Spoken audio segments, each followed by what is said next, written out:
So today we've really been just focusing on machinery and any efficiencies that we can bring into the orchard. I think the first thing that you need to focus on when you start to look at that, you have to look at your canopy and what is suited best for that canopy. If your canopy isn't a nice consistent canopy like this one where all your tops are the same, you might want to have a fixed platform where every worker is in a fixed position and they can't move. You might be better off with a trailer option or something else where you can drag the trailer up to the point, stop and work. But once we looking going forward, we really need to be focusing on really easy, efficient canopies that every single worker in every single level has the exact same job, the exact same amount of apples to pick, the exact same amount of apples to prune. And all the things that we're looking at today, whether it be the leaf blower, the saw, the platform, the Darwin thinner, all of these things are all just all in one to turn up with this system to just make things really, really easy going forward for the workers.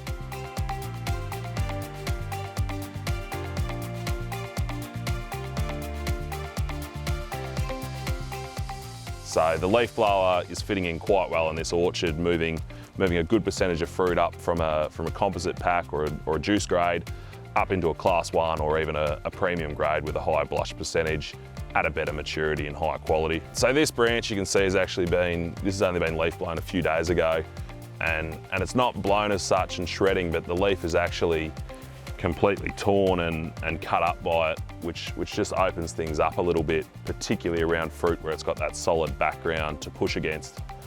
You can see on this fruit here that as it's hit, and now we've had the tissue sort of die back, but the leaf has effectively been shredded, opening up to a full colour environment there. Whereas if we go to an apple that still has a leaf mark on it, we can really see that leaf spot that's costing us a good percentage of colour, and the difference between the first apple and the second apple here is potentially a full grade.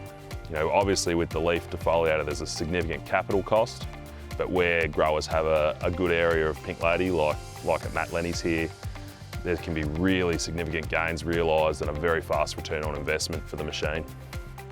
So we're just having a quick look at one of the conveyor options. This is the Revo platform, the Revo Puma.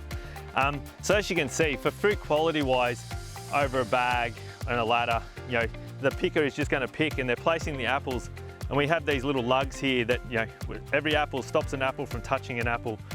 As it comes down the conveyor, you can see these pads here are protecting an apple in between each side.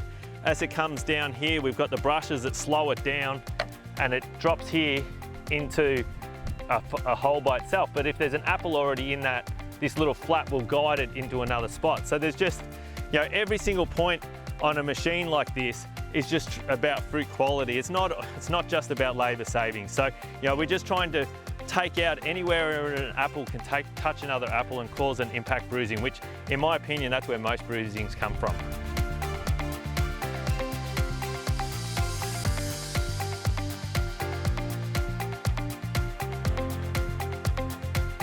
Another really great point about some of the efficiencies that you can gain is, when we're looking at the leaf blower and when we're looking at the trimmer, a lot of these things we're doing in peak times of the year, whether it be during harvest where we've got our biggest labour force out there and our supervision is taken up, or we might be thinning. And these tools, rather than spending $3,000 a hectare, so roughly 100 hours, 150 hours a hectare leaf plucking, we can use the defoliator to drive through, and one person can cover 3 hectares a day. So you only could have that supervisor that might look after the 15 people just driving the tractor, and you can just have all your other staff focusing on harvest or the jobs at hand. The same with at thinning time. You might go through and do your pruning, and you can prune, one person can prune 3 hectares a day rather than have 100 hours of pruning a hectare plus 150 hours of thinning a hectare. Where do you come up with those people? So it's just about using the labour that you've got the most efficiently that you can, and you might get 95% of the job, but the job will be 100% consistent.